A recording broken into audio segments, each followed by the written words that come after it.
Today, we uncover the turbulent rise of a family whose legacy shaped Mexico, a dynasty marked by power, revolution, sacrifice, and tragedy. This is the story of the Álvarez family, one of the most influential and yet one of the most tormented political houses in Mexico's history. Our story begins in the early 19th century, in the rugged mountains of Guerrero. Mexico was tearing itself apart in the chaotic years after independence, a nation struggling to find its footing.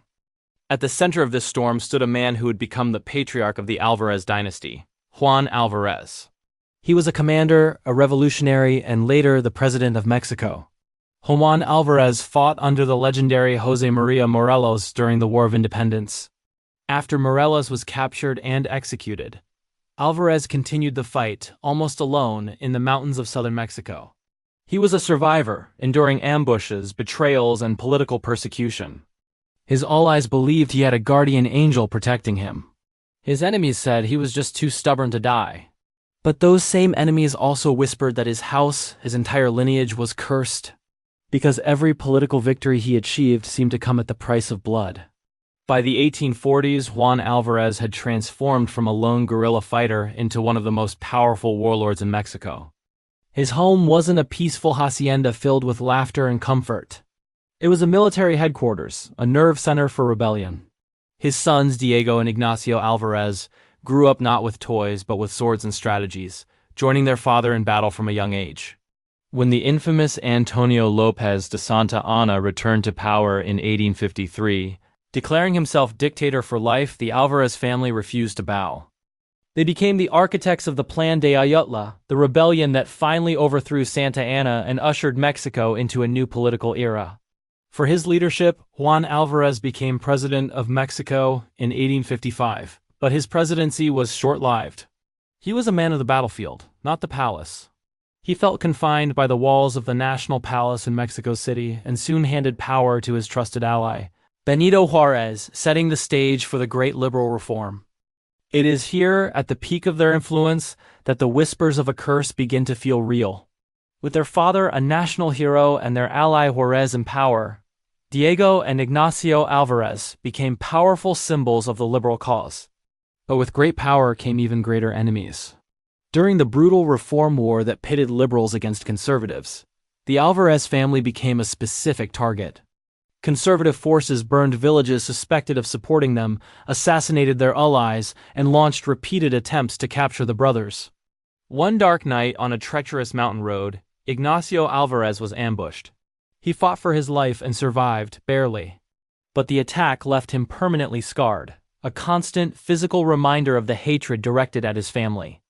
It was then that the whispers grew louder. People claimed that no member of the Álvarez family would ever die peacefully in their bed. The curse seemed to be taking root. When the French invaded Mexico in 1862 and installed Maximilian of Habsburg as emperor, the Álvarez family once again refused to submit. They had fought for a Mexican republic, not a European monarchy. Diego Álvarez led guerrilla fighters through the dense forests of Guerrero, becoming a phantom menace to the French forces, striking them again and again when they least expected it. He was a brilliant commander, but he paid a heavy emotional toll. He outlived several of his closest friends, men who were killed in ambush that had been intended for him. It was as if fate demanded a sacrifice, and if it couldn't take him, it would take those around him. The dynasty's strength was undeniable, but it came with a staggering price.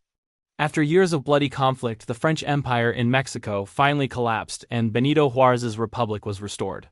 The Álvarez family returned triumphantly to Guerrero, their names etched into the annals of national heroes. Juan Álvarez, the old patriarch, died in 1867, respected and mourned as a founder of modern Mexico. But the inheritance he left his sons was not one of wealth or comfort. He left them a permanent and dangerous place in the violent, unforgiving world of Mexican politics. Diego Álvarez became the governor of Guerrero, and his brother Ignacio continued as a military commander. They were the undisputed rulers of their home state. But Mexico was still a deeply unstable nation, and the Álvarez name, once a shield, now seemed to attract enemies like a magnet. During the long and authoritarian regime of Porfirio Díaz, the family once again clashed with the central government. Díaz, who sought to centralize all power in Mexico City, saw the semi-independent power of the Álvarez clan in Guerrero as a threat. Diego Álvarez was accused of rebellion, corruption, and even treason. Most historians now believe these charges were politically motivated, designed to break his power. He died far from the capital, ostracized by the national government but still beloved by the people of Guerrero who saw him as their protector. The curse persisted. As the 19th century gave way to the 20th, Mexico erupted into the Great Mexican Revolution. The descendants of the Álvarez family, including figures like Ambrosio Figueroa Álvarez and other relatives, naturally joined the fight against the dictator Porfirio Diaz. It was in their blood. But the revolution was not a simple war of good versus evil. It was a chaotic, multi-sided conflict where loyalties shifted like sand. The Álvarez descendants found themselves caught in a violent whirlwind, trapped between warring factions, Maderistas, Zapatistas, Constitutionalists, all fighting for control in the very same mountains where their great-grandfather Juan Álvarez had once fought for independence. The family was torn apart by the conflict. Many members of the extended Álvarez clan were killed, not just in battle but in brutal crossfire, in surprise ambushes on lonely roads, or in cold-blooded political executions. The curse had not disappeared with the old generation. It had simply survived, adapting itself to a new, even bloodier century. Today, the Álvarez name still carries immense weight in Guerrero. Streets, towns, and monuments all bear their name. They are rightfully remembered as revolutionaries, as the founders of the liberal movement, as fierce defenders of the Republic. But hidden just beneath the surface of that honor lies a profound and persistent tragedy. This was a dynasty forged in the fires of war, a family whose men rarely died of old age or natural causes, a legacy built not on peace and prosperity, but on sacrifice, unending conflict, and personal sorrow. In the end, the Álvarez dynasty was not cursed by some supernatural force or ancient hex. It was cursed by history itself, by a nation in constant violent upheaval, a place where every leader, every hero, risked assassination, betrayal, or exile. Their story is a powerful reminder that in Mexico's turbulent past, power was never a blessing. It was a burden. And it always came with a price. Thank you for watching. If you found this story compelling, please like this video and subscribe to our channel for more hidden histories from around the world.